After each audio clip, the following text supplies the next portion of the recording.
guest house Bikram दैमारि बिथाङा माखासे बाथ्रा फोसावदों रायजोफोर गोबाङा नुबाय गोबाङा नुवाखै जानांगौ नैबे भिडिअखौहाय थारैनो मा आरो मा जानानै दं ससेब्लाबो नोंथांमोननो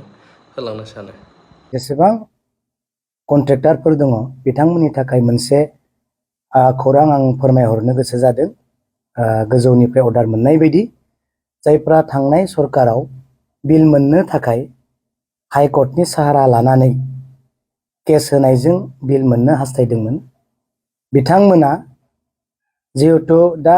बर्तमान हाग्रामा महिलारी सारा सरकाराव फैबाय बिनिखायनो आङो बुंनो सानदों जायफ्रा हाइकर्ट होनानै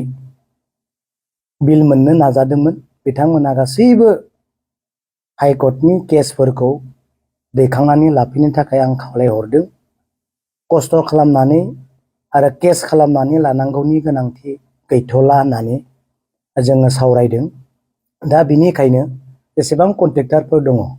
बिथांमोना गावबा गाव केसखौ उथायना लागोन होननानै आङो मिजिंथिहरदों आरो जिहेतु हाग्रामा महिलारी सार बिथाङा पुरुना पेन्डिं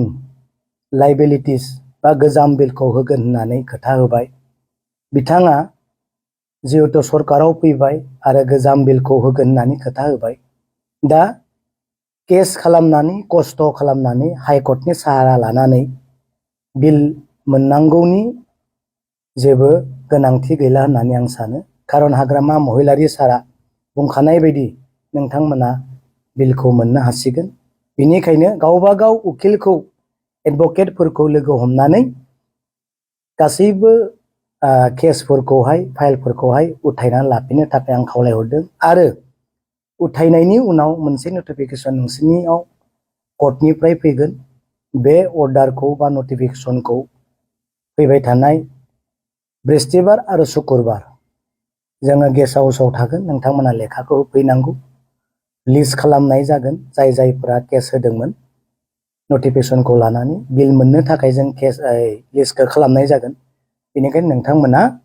जेरै बुंदों अननानै बिदिखौ आं जा बुंबाय बेखौ मानिगोन होननानै आं मिजिंथिदों थाबैनो जेसेबां हायो दिनैनि गेजेरावनो गाबोननि गेजेरावनो केसखौ बोखांना लागोन होननानै आङो आसा खालामदों आरो बिल मोननो थाखाय थाबैनो क'क्राझाराव फैनानै गेस्ट हाउसाव लेखाखौ होफैयो आरो सोरबाया जुदि फैनो हायाब्ला गावबा गाव MCLA आरो पार्टी लिडार्सफोरनो बे लेखाखौ गथायगोन आरो आंनो होगोन होननानै आं मिजिंथिदों जिबिलाक बहुत दङ 200-300नि गेजेराव दङ जों मिथिगौ गोबाङा पेन्डिं केसखौहाय कन्टिनिउ खालामाखै गोबाङा कन्टिनिउ खालामगासिनो गोबांनिया भार्डिक्ट फैबाय कन्डेम खालामदों बे सैथो आं बुंनो सानो खुनु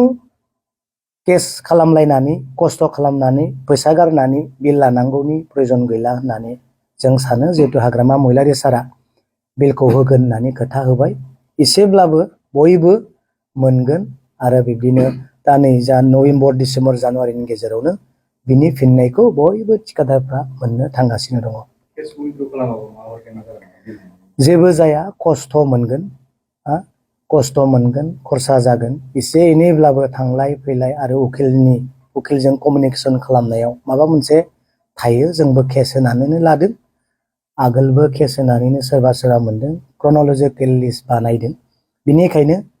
खस्थ' खालामनानै बिल लानांला होननासो आं बुंनो नागिरदों खारन हाग्रामा महिलारी सारा फैखाबाय गावनिनो सरकारनि समाव थालांनाय बे बिलफोरखौ होगोन होननानै सारा खोथा होबाय बेखौनो मानिनानै बयबो केसखौ उथायनानै जमा होफैनो थाखायसो आं खावलायगोन সাহাৰা লৈছিলে যোৱা গভৰ্ণমেণ্টত এই বিল পাবৰ কাৰণে হাইকোৰ্টত যেটো কেছ ফাইল কৰিছিল তেখেতসকলৰ কাৰণে মই এটা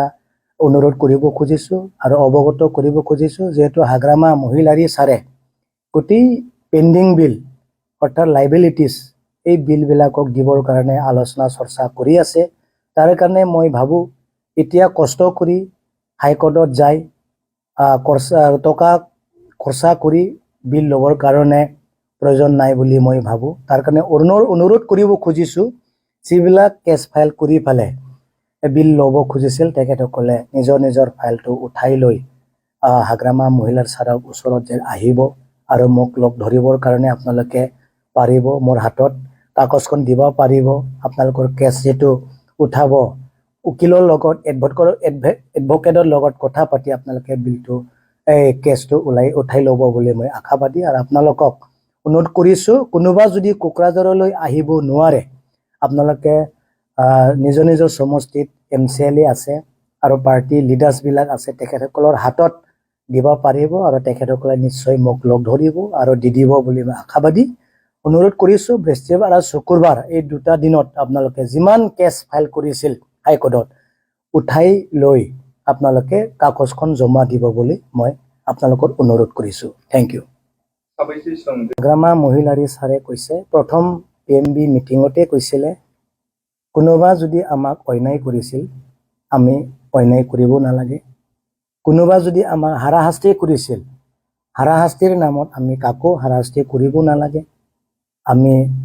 নিশ্চিন্তভাৱে শান্তিৰে আমি গভৰ্ণমেণ্ট চলাই যাম বুলি কৈছে ইয়াৰ অৰ্থটো হ'ল কোনোবা আমাক বিল দিব খোজা নাছিল